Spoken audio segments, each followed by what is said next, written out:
संस्कृत तृतीय भाषा Spandana class 10th। Last video में हमारा चैप्टर नंबर 2 कंप्लीट हो गया था। इसके क्वेश्चन आंसर्स हमने देखे थे। चैप्टर नंबर 3 स्टार्ट करेंगे हम। इसमें इसका इंट्रोडक्शन दे रखा है ये पूरा स्टार्टिंग में।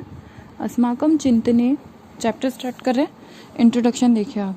अस्माकम चिंतने राष्ट्रस्य अवधारणा अति प्राचीनो विद्यते। हमारे देश में, हमारे चिंतन में या हमारे विचारों में राष्ट्र की जो अवधारणा है वो बहुत ही प्राचीन है।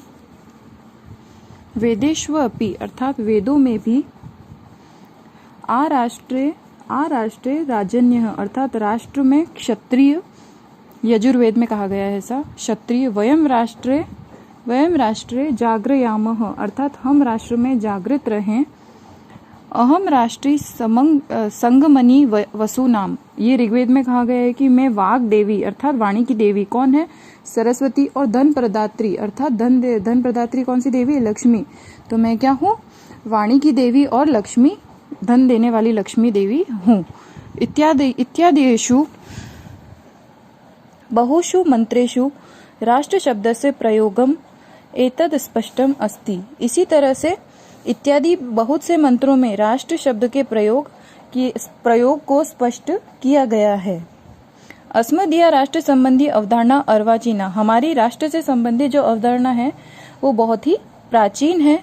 पश्चिमातगता अर्थात पश्चिम से आई हुई है।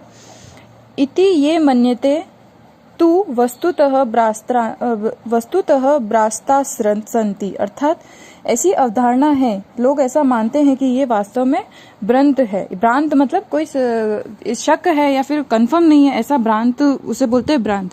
लेकिन ये भ्रांत नहीं है, ये राष्ट्र की अवधारणा है जो कहाँ से आई हुई है, पश्चिम से आई हुई है, ऐसा कहा गया है। ऐसी भ्रांति सब में फैली हुई है। अस्माकम इदम भारतवर्षमेकम चिर पुरातनम सनातनम च राष्ट्रम वर्तते। हमारा यह भारतवर्ष चिर पुरातन मतलब बहुत ही प्राचीन और सनातन राष्ट्र है। नेक्स्ट लाइन देखिए।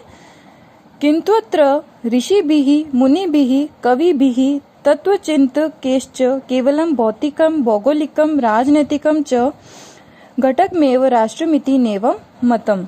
हमारे यहाँ पर जो भारतवर्ष है वो बहुत ही प्राचीन है और सनातन है कुछ, लेकिन यहाँ के कुछ जो ऋषि मुनि है, कवि है और जो तत्वों को जानने वाले तत्वज्ञ अर्थात जो तत्वों को जानने वाले हैं, वो भौतिक भौगोलिक और राजनीतिक घटक को ही राष्ट्र नहीं मानते हैं। उनके अलावा राष्ट्र इनसे भी बढ़कर है। राष्ट्रमिति यदुच्यते तदत्रेकम चेतनम सांस्कृतिकम घटकम मतम।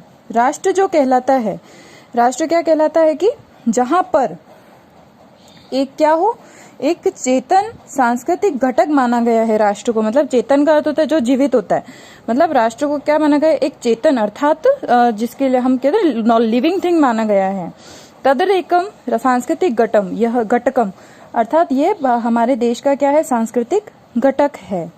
वयम इदम राष्ट्र में मन्यामहे, हम इसे ही राष्ट्र देवम अर्थात हम इसी ही राष्ट्र को क्या मानते हैं, देव मानते हैं, भगवान मानते हैं। एतद् वै भारत अस्माकं दृष्टो न कश्चित् मृत्पिंडो वा भूखंडो वा विद्यते अपितु मातृभूमिरस्ति किलोक्तमर्थ देवेदे माता भूमि ही पुत्रो अहम पृथ्व्याः।